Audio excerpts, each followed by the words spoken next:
بسم اللہ الرحمن الرحیم۔ انشاءاللہ سورہ فاتحہ شروع ہو رہا ہے۔ انشاءاللہ اس کے ترجمہ اور مختصر تفسیر آپ کی گزارش پیش کی جائے آپ کے سامنے پیش کی جائے گی۔ اعوذ باللہ السمیع العلیم من الشیطان الرجیم، بسم اللہ الرحمن الرحیم، الحمد للہ رب العالمین، الرحمن الرحیم، مالک یوم الدین، ایاک نعبد و ایاک نستعین، اہدنا الصراط المستقیم، صراط الذین انعمت علیہم غیر المغضوب علیہم ولا الضالین، آمین۔ سورہ فاتحہ قرآن کریم کی پہلی سورت ہے جس سے مصحف کی ابتدا کی جاتی ہے۔ سورہ فاتحہ کی بہت ساری خصوصیات ہیں اور اس کے فضائل ہیں اور اس کے فوائد ہیں۔ سب سے پہلی چیز، سورہ فاتحہ کے کثیر نام احادیث صحیحہ میں مروی ہیں جو اس کی عظمت و اہمیت پہ دلالت کرتے ہیں۔ اس کا ایک نام تو مشہور سورہ فاتحہ ہے، یعنی شروع کرنے والی، یعنی سورہ فاتحہ اس کو اس لیے کہا جاتا ہے اس سے قرآن کریم کی ابتدا ہوتی ہے۔ اور اس کا دوسرا نام جو ہے سورۃ الحمد ہے، کیونکہ الحمدللہ رب العالمین سے اس سورت کی ابتدا ہو رہی ہے، تو ساری تعریف اللہ تبارک و تعالیٰ کے لیے سزاوار ہے۔ تو اس سورت میں اللہ عز و جل کی بڑائی، بزرگی اور اس کے سامنے بندگی کا اظہار کیا گیا ہے۔ اور اسی طرح اس کو سورۃ الشفا کہتے ہیں، کیونکہ سورہ فاتحہ کے پڑھنے سے شفا حاصل ہوتی ہے۔ مریضوں پر سورہ فاتحہ پڑھ کے دم کیا جائے تو اس سے شفا حاصل ہوتی ہے، اور یہ احادیث سے بھی ثابت ہے اور جو ہے مجرب بھی ہے۔ اور اسی طرح اس کا نام سورہ راقیہ بھی ہے، تو راقیہ کے معنی جھاڑ پھونک کرنے والی۔ تو اس سورہ کو سورہ راقیہ اس لیے کہتے ہیں کہ حضرت ابو سعید خدری رضی اللہ تعالی عنہ سے مروی ہے کہ کچھ صحابہ کرام کی جماعت سفر کر رہی تھی، تو ایک مقام پہ ان کا پڑاؤ ہوا اور ان کے پاس کھانے کے لیے کچھ بھی نہیں تھا، تو انہوں نے وہاں بستی والوں سے کہا کہ آپ ہم کو کچھ کھلاؤ، ہم آپ کے مہمان ہیں، ہمارے پاس کچھ بھی نہیں ہے کھانے کی چیز۔ تو بستی والوں نے انکار کر دیا۔ تو یہ بڑی عیب کی بات تھی عرب میں کہ مہمان نوازی نہ کی جائے۔ بہرحال یہ لوگ بیٹھے ہوئے تھے اور پریشان تھے کہ اتنے میں جو ہے ایک لڑکی آئی اور اس نے کہا کہ دیکھو ہمارے قبیلے کے سردار کو بچھو نے ڈنک مارا ہے، تو ہم نے کوشش کی لیکن کچھ فائدہ نہیں ہو رہا ہے، اور ہمارے لوگ جو ہے غیر حاضر ہیں، اگر آپ میں کوئی جھاڑ پھونک کر سکتا ہے تو آئے۔ تو صحابہ کرام رضی اللہ تعالیٰ عنہ اجمعین سے ایک نوجوان صحابی اٹھے اور جو ہے گئے اور کہا کہ میں جھاڑ پھونک اس شرط پہ کروں گا کہ تم ہم کو جو ہے کچھ بکریاں بطور معاوضہ دو گے۔ تو اس نے منظور کیا۔ تو صحابی نے، جو نوجوان صحابی تھے جن کو کوئی اہمیت نہیں دیتے تھے وہ لوگ صحابہ کرام، تو انہوں نے جو ہے سورہ فاتحہ کو 7 بار پڑھ کے دم کیا۔ تو کہتے ہیں کہ ایسا محسوس ہوا گویا اس کو کوئی تکلیف ہی نہیں ہے، بالکل چنگا ہو گیا۔ پھر اس کے بعد جو ہے اس نے وعدے کے مطابق ان کچھ بکریاں بطور معاوضہ دی۔ جب بکریاں لے کے پہنچے تو صحابہ کرام میں اختلاف ہوا کہ انہوں نے قرآن پڑھ کے معاوضہ لیا ہے، یہ جائز ہے کہ ناجائز ہے۔ تو وہ آپس میں کہا کہ نہیں، کچھ بھی مت کرو، ان بکریوں کے بارے میں فیصلہ یہاں تک کہ ہم اللہ کے رسول صلی اللہ علیہ وسلم کے پاس پہنچیں گے اور آپ سے پوچھیں گے۔ تو کہتے ہیں کہ واپس آئے اور اللہ کے رسول صلی اللہ علیہ وسلم کی خدمت میں حاضر ہوئے اور سارا واقعہ بیان کیا۔ تو اللہ کے رسول صلی اللہ علیہ وسلم نے اس نوجوان صحابی سے کہا کہ تم کو کیسے معلوم کہ یہ سورہ یعنی راقیہ ہے، یعنی اس میں شفا ہے؟ پھر آپ صلی اللہ علیہ وسلم نے فرمایا کہ تمہارے لیے حلال ہے اور تم جو ہے میرا بھی حصہ لگا لو۔ تو بہرحال اس حدیث کے سلسلے میں بہت تفصیلات ہیں، لیکن اس حدیث سے معلوم ہوا کہ جو ہے سورہ فاتحہ پڑھ کر دم کرنے سے جو ہے شفا حاصل ہوتی ہے، اور یہ جو ہے منتر والی صورت ہے۔ اور اسی طرح اس کا ایک نام جو ہے سورۃ الصلاح ہے، کیونکہ اس صورت کو ہر نماز میں، نماز کی ہر رکعت میں پڑھنا ضروری ہے۔ اللہ کے رسول صلی اللہ علیہ وسلم نے فرمایا کہ جس نے سورہ فاتحہ نہ پڑھی اس کی نماز ناقص ہے، ناقص ہے، ناقص ہے، مکمل نہیں ہے۔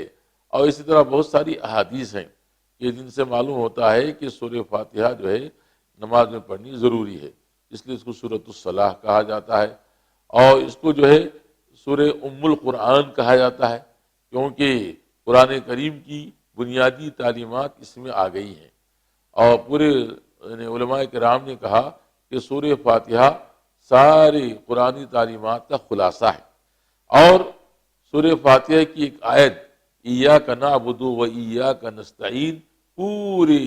سورہ فاتحہ کا، سارے قرآن کا، پورے دین کا خلاصہ ہے۔ اور اسی طرح اس کے اور بھی نام ہیں، یہ ناموں کی کثرت جو ہے اس کی اہمیت پہ دلالت کرتی ہے، اس لیے بہت سارے علماء نے سورہ فاتحہ کی مختلف تفسیریں لکھی ہیں، طویل اور مختصر، اور خوب اس میں جو ہے اپنے علم کے دریا بہائے ہیں، اور اس میں بہترین جو معنی اور حکمت کی باتیں ہیں ان کو ظاہر کیا ہے۔ جتنا بھی سورہ فاتحہ میں غور کریں گے اتنا ہی جو ہے آپ کی علم میں اضافہ ہوگا اور جو ہے ایمان میں بھی اضافہ ہوگا۔ اور سورہ فاتحہ دراصل جو ہے یعنی ایک ادب سکھلایا گیا ہے ایمان والوں کو کہ اللہ تبارک و تعالیٰ سے کیسے مانگنا چاہیے اور کیا چیز مانگنی چاہیے، اور یہی ساری بندگی کا خلاصہ ہے اور زندگی کا یعنی خلاصہ ہے۔ تو سورہ فاتحہ کی فضائل میں بہت ساری صحیح احادیث وارد ہیں۔ ایک حدیث میں ہے، ابو سعید معلّہ، امام مسلم وغیرہ نے روایت کیا ہے، ابو سعید بن معلّہ رضی اللہ تعالیٰ عنہ کہتے ہیں کہ میں مسجد میں نماز پڑھ رہا تھا، نفل نماز، تو اللہ کے رسول صلی اللہ علیہ وسلم نے مجھ کو پکارا، میں نماز پڑھتا رہا، آپ نے پھر پکارا، پھر پکارا، میں نماز پڑھ کے آپ نے بلایا، پھر نماز پڑھ کے آپ کی خدمت میں حاضر ہوا، تو آپ نے فرمایا کہ تم نے جواب کیوں نہیں دیا؟ تو میں نے کہا کہ نماز میں تھا۔ تو آپ نے فرمایا کہ اللہ تبارک و تعالیٰ نے فرمایا ہے استجیبوا للہ والرسول اذا دعاکم لما یحییکم۔ تو معلوم یہ ہوا کہ نفل نماز سے افضل اللہ کے رسول صلی اللہ علیہ وسلم کی پکار پہ لبیک کہنا تھا۔ تو بہرحال اللہ کے رسول صلی اللہ علیہ وسلم نے ان سے کہا کہ کیا میں تم کو بہترین صورت نہ بتلاؤں مسجد سے نکلنے سے پہلے؟ تو ابو سعید بن معلّہ کہتے ہیں کہ میں آپ صلی اللہ علیہ وسلم کے ساتھ ساتھ لگا رہا، جب نکلنے کے قریب ہو گئے تو میں نے کہا کہ اللہ کے رسول صلی اللہ علیہ وسلم کہ آپ نے مجھ سے فرمایا تھا، وعدہ کیا تھا کہ آپ قرآن کریم کی بہترین صورت مجھ کو بتلائیں گے، تو آپ نے فرمایا وہ یہ ہے الحمدللہ رب العالمین، سورہ فاتحہ۔ اور اسی طرح جو ہے دوسری روایت میں ہے کہ اللہ کے رسول صلی اللہ علیہ وسلم بیٹھے ہوئے تھے اور آپ کے ساتھ جبریل علیہ السلام بھی بیٹھے ہوئے تھے، اتنے میں جو ہے کچھ آواز آئی اوپر سے، تو جبریل علیہ السلام نے اوپر دیکھا اور کہا کہ آج آسمان کا وہ دروازہ کھلا ہے جو اس سے پہلے نہیں کھلا تھا، اور وہ فرشتہ اترا ہے جو اس سے پہلے نہیں اترا تھا۔ پھر وہ فرشتہ آیا تو انہوں نے کہا کہ آپ کو بشارت ہو دو نور کی، دو روشنیوں کی، ایک تو سورہ فاتحہ اور دوسرے سورہ بقرہ کی آخری دو آیتیں، جو نہ زبور میں نازل ہوئی، نہ انجیل میں، نہ توریت میں، اور نہ کسی آسمانی کتاب میں، یہ جو ہے حضرت محمد صلی اللہ علیہ وسلم کے ساتھ خاص طور پہ اتاری گئی ہیں اور آپ کی امت کے لیے اتاری گئی ہیں۔ اور اسی طرح کی جو ہے اور بہت ساری احادیث ہیں جن میں اللہ کے رسول صلی اللہ علیہ وسلم نے اس صورت کی فضیلت و اہمیت کو بتلایا ہے۔ بعض علماء کہتے ہیں کہ قرآن کریم میں ایک دوسرے کو افضل قرار دینا مناسب نہیں ہے، پورا قرآن اللہ کا کلام ہے، لیکن راجح بات یہ ہے کہ سارا قرآن اللہ کا کلام تو ہے ہی، لیکن جو ہے بعض کلام بعض سے افضل ہوتا ہے، جیسا کہ سورہ فاتحہ ہے، آیت الکرسی ہے، سورہ بقرہ کی آخری آیتیں ہیں، سورہ اخلاص ہے، وغیرہ وغیرہ، یعنی جس میں جن کے بارے میں اللہ کے رسول صلی اللہ علیہ وسلم سے صحیح احادیث میں ان کی فضیلت مروی ہے، وہ واقعی افضل آیتیں ہیں۔ تو ایک ہی انسان کا کلام بعض دفعہ بعض کلام سے بعض کلام افضل ہوتا ہے، تو ایسے ہی اللہ کا کلام اس سے اچھا، اس سے بہترین، اور اللہ تبارک و تعالیٰ نے اپنے کلام میں بعض کو بعض سے افضل کر دیا ہے، تاکہ بندوں کے اندر شوق اور رغبت پیدا ہو اور زیادہ سے زیادہ بندگی کریں اور اللہ تبارک و تعالیٰ کی اجر و ثواب اور اس کی نعمتوں کو حاصل کرنے کے لیے جد و جہد کریں۔ تو یہ سورہ فاتحہ کی فضیلت کا بیان ہوا۔ سورہ فاتحہ کے ناموں میں ایک نام جو ہے السبع المثانی بھی ہے، یعنی مثانی کے معنی بار بار پڑھی جانے والی 7 آیتیں۔ تو سورہ فاتحہ کو اللہ تبارک و تعالیٰ نے قرآن کریم میں خود السبع المثانی کہا، اور اس کو بار بار پڑھنے کا حکم دیا ہے۔ وہ اشارہ ہے کہ تم جو ہے اس کو ہر نماز میں پڑھو، اس کے علاوہ تمہاری جو بھی مشکل ہو، مصیبت ہو، اس کو پڑھو تو اللہ تبارک و تعالیٰ تم پر رحم کرے گا اور تمہاری مشکل کو آسان کرے گا۔ اور اسی طرح اس کا ایک نام جو ہے سورۃ العبادہ ہے، یعنی عبادت کی سورت، تو کیونکہ نماز عبادت ہے اور نماز میں ہر رکعت میں اس کا پڑھنا ضروری ہے، تو اسی لیے جو ہے اس کو سورۃ العبادہ کہا جاتا ہے، اور اس کو سورۃ الصلاۃ بھی کہتے ہیں، کیونکہ حدیث صحیح میں ہے کہ اللہ کے رسول صلی اللہ علیہ وسلم نے ارشاد فرمایا، اللہ تبارک و تعالیٰ فرماتا ہے کہ میں نے جو ہے نماز کو میرے اور میرے بندے کے درمیان تقسیم کر دیا ہے۔ کیسے؟ تو اللہ تبارک و تعالیٰ نے فرمایا کہ جب بندہ کہتا ہے الحمدللہ رب العالمین، ساری تعریف اللہ تبارک و تعالیٰ کے لیے ہے جو جہانوں کا سردار ہے، تو اللہ تعالیٰ فرماتا ہے حمدنی عبدی، میرے بندے نے میری تعریف کی۔ اور جب کہتا ہے الرحمن الرحیم، نہایت رحم کرنے والا بڑا مہربان ہے، تو اللہ تعالیٰ فرماتا ہے اثنا علی عبدی، میرے بندے نے میری تعریف کی۔ اور جب بندہ کہتا ہے مالک یوم الدین، روز جزا کا مالک ہے، تو اللہ تعالیٰ فرماتا ہے مجدنی عبدی، میرے بندے نے میری بزرگی بیان کی۔ اور جب بندہ کہتا ہے ایاک نعبد و ایاک نستعین، ہم آپ ہی کی بندگی کرتے رہیں گے اور آپ ہی سے مدد مانگتے رہیں گے، تو اللہ تعالیٰ فرماتا ہے ھذا بینی و بین عبدی، یعنی یہ معاہدہ ہے میرے اور میرے بندے کے درمیان، بندہ میری عبادت کرے گا اور مجھ سے مدد مانگے گا، اور میں اس کی عبادت کو قبول کروں گا اور اس کی مدد کروں گا۔ اور جب بندہ کہتا ہے اہدنا الصراط المستقیم، کہ پروردگار تو مجھ کو سیدھے راستے کی توفیق دے، تو اللہ تعالیٰ فرماتا ہے لعبدی ما سأل، کہ بندے کو وہ چیز ملے گی جو اس نے مانگا ہے۔ اور جب بندہ کہتا ہے صراط الذین انعمت علیہم غیر المغضوب علیہم ولا الضالین، کہ ان لوگوں کے راستے کی توفیق دے جن پر آپ نے انعام کیا، ان لوگوں کے راستے طریقے سے بچا جن پر غضب نازل ہوا اور جو گمراہ ہو گئے۔ تو اللہ تعالیٰ فرماتا ہے لعبدی ما سأل، کہ میرے بندے کی دعا کو قبول کیا جائے گا اور اس کی حاجت کو پورا کیا جائے گا۔ تو یہ جو ہے یعنی سوال جواب ہے، بندے اور اللہ تبارک و تعالیٰ کے درمیان سوال جواب ہے، اسی لیے اس کو سورۃ الصلاح بھی کہتے ہیں، نماز کی سورت۔ اسی لیے جو ہے مستحب ہے بلکہ ضروری ہے کہ ہر آیت پر رکا جائے، الحمدللہ رب العالمین رک جانا،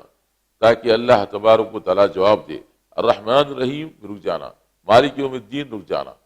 دیگر آیتوں میں یہ بات نہیں ہے، دوسری سورت کی جو آیتیں ہوتی ہیں اس میں ایک ہی سانس میں آپ 2 3 4 آیتیں جیسے آپ چاہیں ملا کے پڑھ سکتے ہیں، لیکن سورہ فاتحہ میں جو ہے ایک ہی سانس میں 2 یا 2 سے آیتیں پڑھنا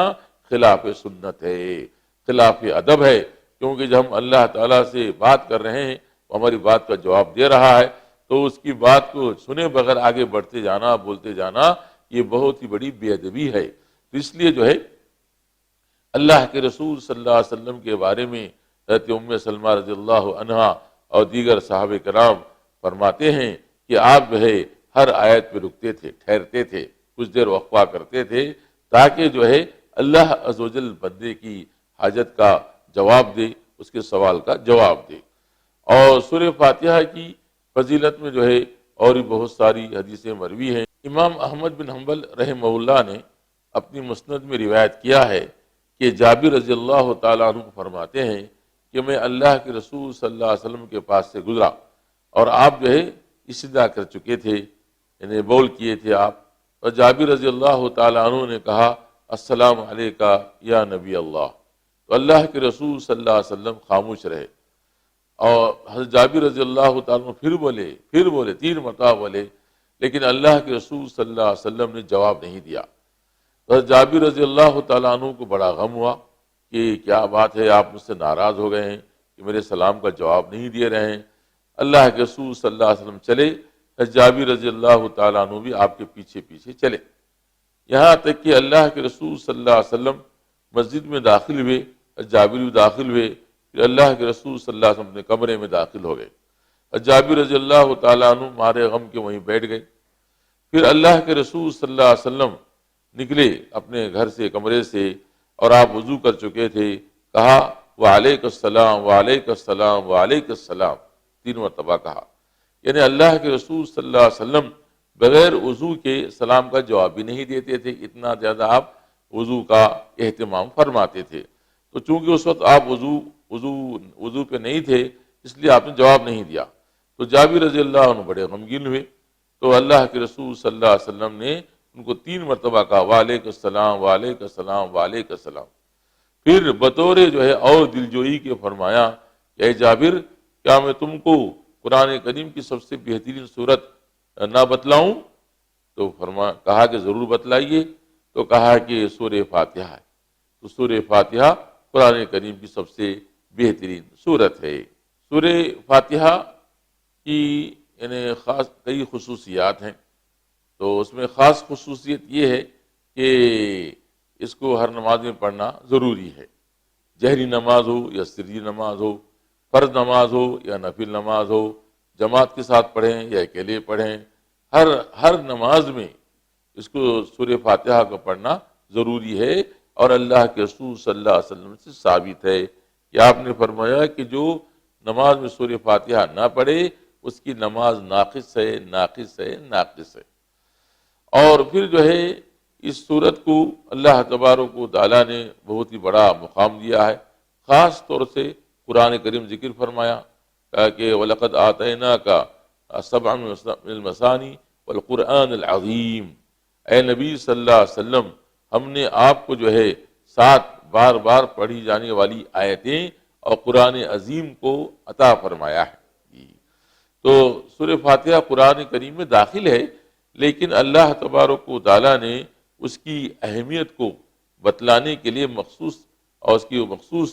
فضیلت کو بتلانے کے لیے الگ سے ذکر فرمایا۔ بعض لوگوں کو جو ہے غلط فہمی ہو جاتی ہے، وہ بولتے ہیں کہ سورہ فاتحہ قرآن میں نہیں ہے، کیونکہ پوچھتے ہیں کون سے پارے میں ہے، تو وہی پارے میں تو ہے، پہلے پارے میں سورہ فاتحہ ہے، اور جو ہے اللہ تبارک و تعالیٰ نے اس کی اہمیت کی وجہ سے اس کو الگ سے مزید ذکر فرمایا ہے۔ اور سورہ فاتحہ کی خصوصیت یہ ہے کہ اس میں جو شفا رکھا اللہ تبارک و تعالیٰ نے بچھو کے ڈسے ہوئے کے لیے، یا اور کیڑے مکوڑے کی تکلیف ڈنکوں وغیرہ پر پڑنے سے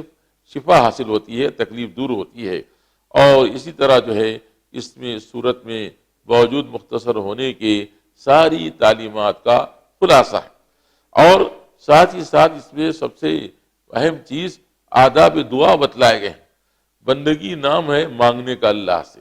اور مانگنے کا ادب و سلیقہ نہ ہو تو پھر بندگی ہی بیکار ہوگی۔ تو اللہ تبارک و تعالیٰ نے اس صورت میں جو ہے بندگی کا طریقہ، دعا کے آداب کو بیان فرمایا ہے،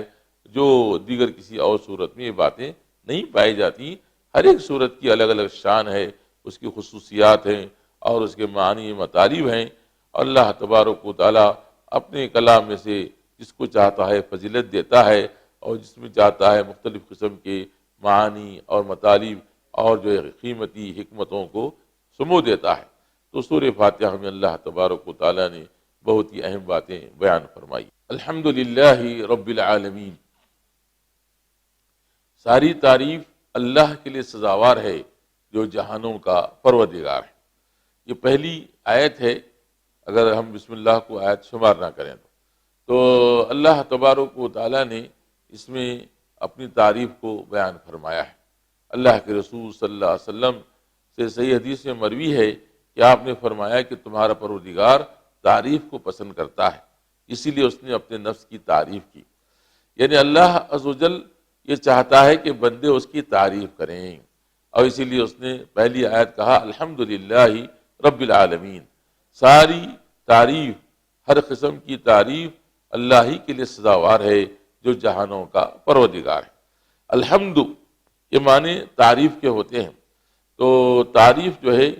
کسی انسان کی جب ہم تعریف کرتے ہیں تو اس کی دو قسم ہوتی ہے۔ ایک تو اس کی تعریف جو ہے ان صفات کی وجہ سے ہوتی ہے جو اسی تک محدود رہتی ہیں، اور بعض صفات وہ ہوتی ہیں جو دوسروں تک پہنچتی ہیں۔ مثلا ہم جو ہے کسی یعنی کھیت کی، دریا کی، پہاڑ کی، کسی بلڈنگ وغیرہ کی تعریف کریں، کیا ہی اچھی حسین ہے، جمیل ہے وغیرہ، تو اس کو جو ہے صفات لازمہ کہتے ہیں، جو اسی حد تک رہتی ہے، اسی کے حد تک رہتی ہے، دوسرے کو تجاوز نہیں کرتی، دوسرے تک تجاوز نہیں کرتی۔ اور بعض صفات وہ ہوتی ہیں جو دوسروں تک پہنچ جاتی ہیں۔ مثلا ہم جو ہے کسی آدمی کے علم کی تعریف کریں، کیونکہ وہ علم اس کے اندر بھی ہے اور اس علم سے وہ دوسروں کو فائدہ پہنچاتا ہے۔ کسی آدمی کی بہادری، سخاوت کی تعریف کریں گے تو سخاوت جو ہے دوسروں تک پہنچتی ہے، اس کے اثرات پہنچتے ہیں، تو اس کو صفات متعدیہ کہتے ہیں۔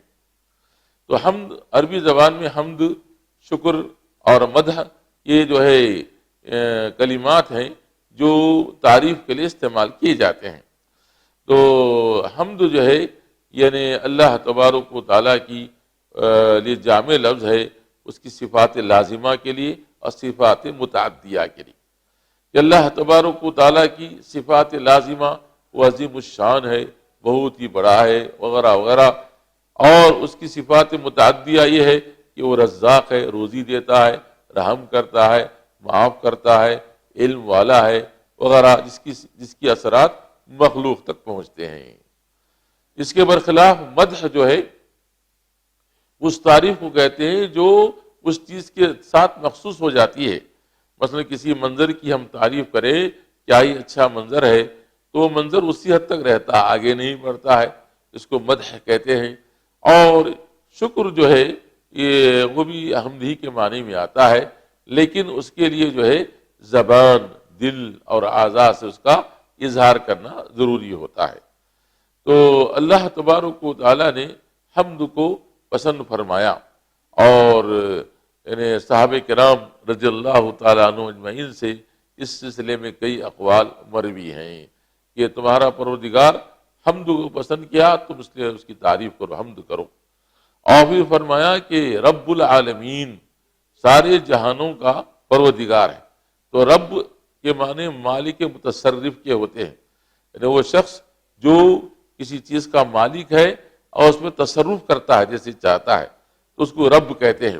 تو الرب جو ہے بعض علماء نے کہا کہ اسم اعظم ہے، بعض نے کہا، اور رب جو ہے جب استعمال کیا جاتا ہے تو صرف اللہ ہی کے استعمال کیا جاتا ہے۔ اگر غیر مخلوق کے لیے استعمال کیا جائے، غیر اللہ کے لیے، تو اس کے ساتھ جوڑنا، کسی چیز کا جوڑنا ضروری ہے۔ جیسے کہتے ہیں رب البیتی، گھر کا مالک،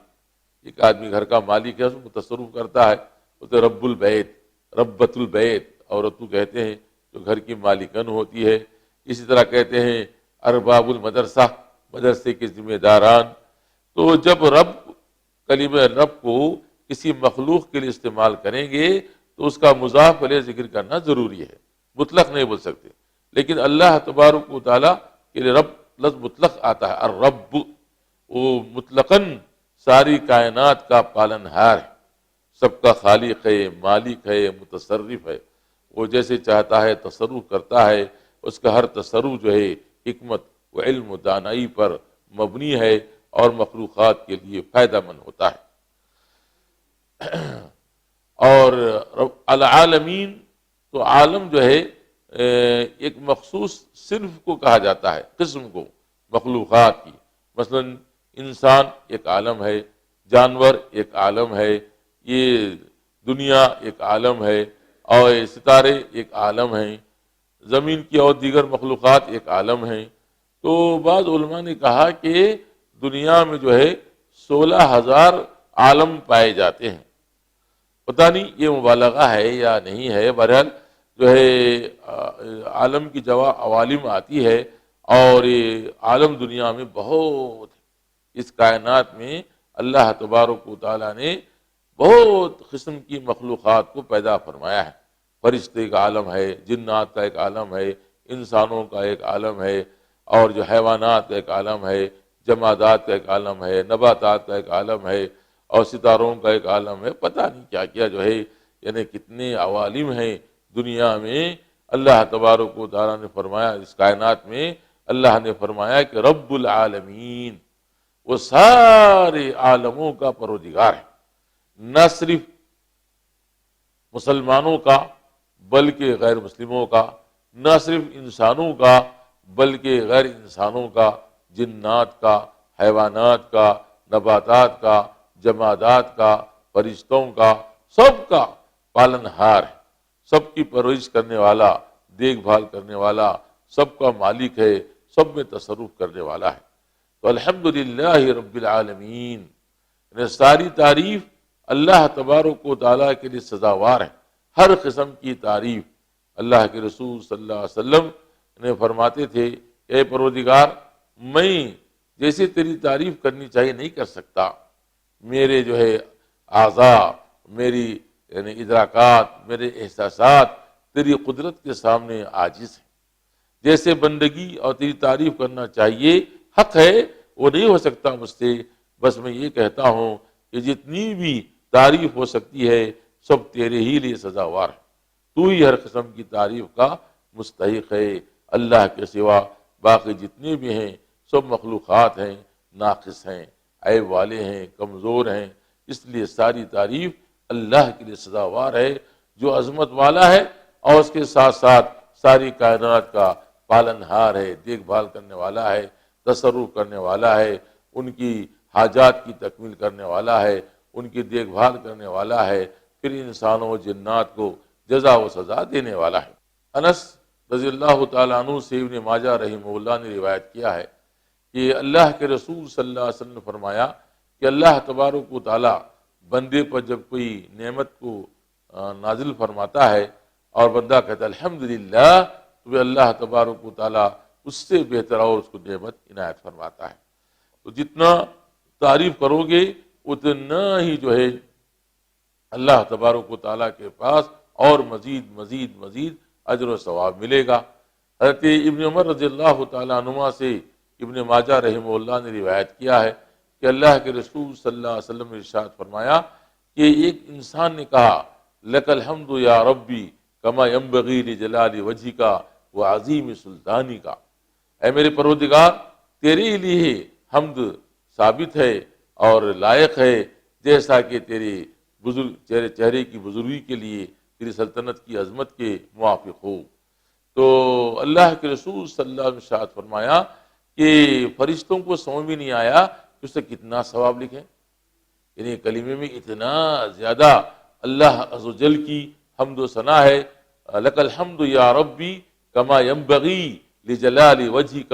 وعظیم سلطانک۔ تو فرشتے حیران رہ گئے کہ کتنا ثواب لکھیں اس کو۔ پھر جو ہے دو فرشتے اللہ کے حضور پہنچے اور کہا کہ اے ہمارے پروردگار، آپ کے بندے نے کہا لک الحمد یا ربی کما ینبغی لجلال وجہک وعظیم سلطانک، ہم کو سمجھ میں نہیں آیا کہ کتنا اس کا اجر و ثواب لکھیں۔ تو اللہ تعالیٰ نے فرمایا کہ تم ویسے لکھو جیسے میرے بندے نے کہا، یہاں تک کہ جب مجھ سے ملاقات کرے گا تو میں اس کا جو ہے اجر و ثواب اس کو عطا کروں گا۔ تو جتنا اللہ کی تعریف کریں گے اتنا ہی جو ہے اللہ تبارک و تعالیٰ راضی ہوتا ہے اور نوازتا ہے۔ جیسا کہ اللہ تعالیٰ نے فرمایا کہ وَلَئِن شَكَرْتُمْ لَأَزِيدَنَّكُمْ وَلَئِن كَفَرْتُمْ إِنَّ عَذَابِي لَشَدِيدٌ، اگر تم جو ہے شکر ادا کرو گے تو میں تم کو نعمتوں میں مزید ضرور اضافہ کروں گا، اور اگر ناشکراپن کرو گے تو یاد رکھو میرا عذاب بہت ہی سخت ہے۔ تو اللہ کی جتنی تعریف کریں اتنا ہی سچ ہے۔ دنیا میں سب سے سچی بات الحمدللہ کہ اللہ تبارک و تعالیٰ کی تعریف ہر طرح سے ہونی چاہیے، اور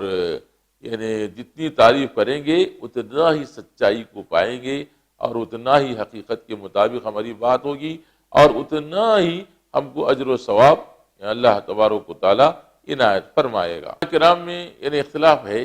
کہ لا الہ الا اللہ افضل ہے یا الحمدللہ افضل ہے۔ تو بہت سارے علماء نے کہا کہ لا الہ افضل ہے، کیونکہ اللہ کے رسول صلی اللہ علیہ وسلم نے فرمایا کہ من قال لا الہ الا اللہ دخل الجنہ، جنت میں داخل ہو جائے گا، اور لا الہ کے اقرار کرنے سے وہ مسلمانوں کی جماعت میں شامل ہو جاتا ہے، اس لیے لا الہ الا اللہ افضل ہے۔ اور دیگر علماء نے کہا کہ نہیں، الحمدللہ افضل ہے، کیونکہ الحمدللہ میں اللہ کا اقرار بھی ہے، اس کے ساتھ ساتھ اس کی تعریف بھی ہے۔ لیکن راجح بات تو یہی ہے کہ لا الہ الا اللہ انہیں افضل کلمہ ہے،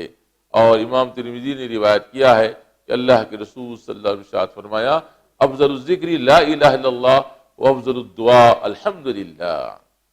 سب سے بہترین ذکر لا الہ الا اللہ، اللہ کے سوا کوئی معبود حق نہیں ہے، ساری خدائی اللہ ہی کے لیے سزاوار ہے، اور یعنی افضل الدعاء الحمدللہ، اور بہترین دعا جو ہے الحمدللہ، اللہ تبارک و تعالیٰ کے لیے جتنا بھی آپ حمد و ثنا کریں گے اتنا ہی زیادہ اللہ آپ سے راضی ہوگا اور اجر و ثواب دے گا۔ اور دعا جو ہے یعنی دو طرح کی ہوتی ہے، ایک تو دعائے عبادہ اور دوسری دعائے مسئلہ۔ دعائے عبادہ یہ ہے کہ اللہ تعالیٰ کی پاکی بیان کرنا، بڑائی بیان کرنا، تعریف بیان کرنا، اس کو دعائے عبادہ کہتے ہیں۔ الحمدللہ، سبحان اللہ، لا الہ الا اللہ، اللہ اکبر، یہ پاکیزہ کلمات جو ہے دعائے عبادہ میں ہے۔ اور دعائے مسئلہ ہے کہ یہ حاجت کو پیش کرنا اپنی، کہ اے اللہ تو مجھے جہنم سے بچا، جنت میں داخل کر دے، صحت دے، عافیت دے، مال دے، روزی میں برکت دے، وغیرہ وغیرہ، تو یہ جو ہے دعائے مسئلہ ہے۔ تو جو حدیث میں کہا گیا الحمدللہ افضل الدعا، تو دعائے عبادت مراد ہے اس سے۔